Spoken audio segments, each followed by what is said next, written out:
அன்பை அழைப்பினங்கி இங்கு வந்து சேர்ந்துள்ள அனைத்து நண்பர்களையும் குறிப்பாக மீடியா சொந்தங்களையும் அன்புடன் வரவேற்று என் வரவேற்பு உரையை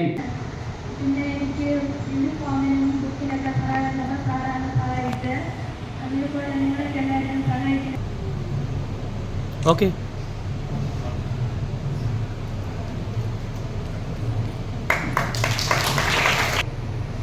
மக்கள் அதிகார குறிப்புரை.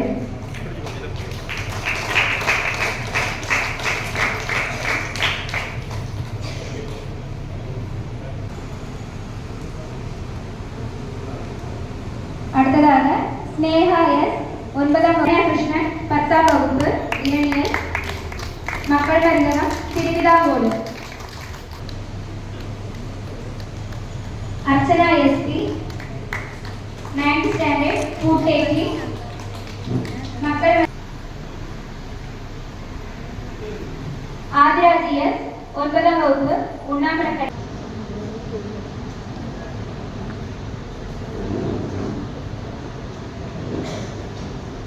அதான் வேணும். வருது வரலையே பேப்பர்.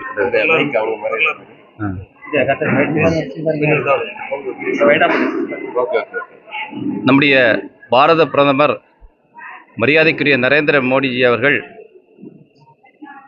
ஏழை மக்கள் மருந்துகள் வாங்குவதற்கு வசதி இல்லாமல் தகுந்த மருத்துவ உதவிகள் பெற முடியாமல் இருக்கக்கூடாது என்பதை உணர்ந்து மிக குறைந்த விலையில் இன்றைக்கு பாரத பிரதமர் மக்கள் மருந்தகம் என்கின்ற மருந்தகங்களை இந்தியா முழுக்க உருவாக்கி அதன் மூலம் பல லட்சக்கணக்கான மக்கள் பயன்பெற்று வருகிறார்கள். அதனுடைய ஒரு பகுதியாக குமரி மாவட்டத்தில் 90 மருந்தகங்கள் இருந்து கொண்டிருக்கின்றது. இந்த மருந்தகங்களில் பல்வேறு மருந்தகங்களை எல்லாம் ஒருங்கிணைத்து எப்படி மரியாதைக்குரிய மோடி அவர்கள் அனைத்து மக்களும் பலன் பெற வேண்டும் என்ற எண்ணத்தோடு சிறப்பாக செயல்பட்டு கொண்டிருக்கிறாரோ அந்த மோடி அவர்களை உருவாக்கிய மரியாதைக்குரிய தெய்வ திரு ஹீராபென் மோடி அவருடைய பெயரில் ஒரு அறக்கட்டளை ஆரம்பித்து அதன் மூலம் அத்தனை மருந்தகங்களையும் ஒருங்கிணைத்து இன்றைக்கு முதல் துவக்கமாக 27 பிள்ளைகளை தேர்ந்தெடுத்து மாதம் ரூபாய் 1000 கல்வி உதவித்தொகை அவர்களுக்கு வழங்கி கொண்டிருக்கிறார்கள். இது ஒரு துவக்கமாக இந்த துவக்க நிகழ்ச்சி இருந்தது.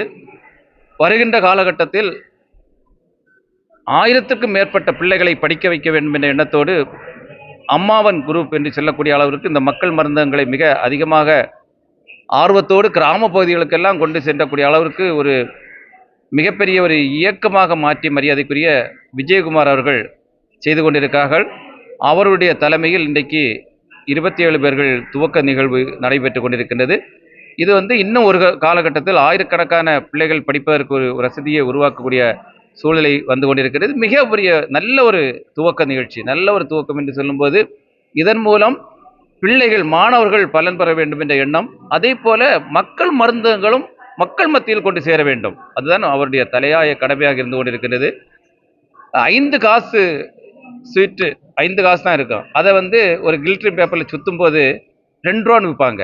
அதே போல தான் இந்த மருந்துகளை பொறுத்தவரையில் பாரத பிரதமர் அவர்களால் வழங்கப்பட்டிருக்கின்ற மருந்து என்று சொல்வது சாதாரண மருந்து தான். ஆனால் மற்ற மருந்தகங்களில் அதை பெரிய கவரெல்லாம் வச்சு தோரணையாக செய்து அதிகமாக விட்டு கொண்டிருக்கிறார்கள்.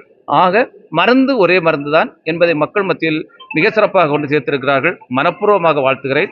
இந்த அமைப்பு இன்னும் தொடர்ந்து பல நல்ல காரியங்கள் செய்ய வேண்டும் என்று இறைவனை பிரார்த்திக்கின்றேன்.